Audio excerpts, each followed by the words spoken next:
కారం అండి. కారమన్నం ఉందండి.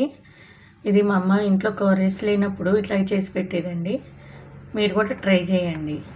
ఇట్లా కారమన్నం చేసి పెట్టేది వేడి వేడి రైసు, సాల్టు, కొంచెం పసుపు, కొంచెం కారము ఇట్లా ఒకసారి కలుపుకొని ఇట్లా వేడి వేడి రైస్‌లో ఉప్పు, కారము, పసుపు వేసి కలిపి ఇట్లా ఆయిల్ వేడెక్కిన తర్వాత పచ్చిశనగపప్పు, కొంచెం జీలకర్ర, కొంచెం పల్లీలు ఇట్లా వేగిన తర్వాత ఉల్లిపాయలు, కొంచెం పచ్చిమిర్చి, కొంచెం కరివేపాకు ఇలా ఒకసారి నా దగ్గర ఒక క్యారెట్, 2 బీన్స్ వేసాను.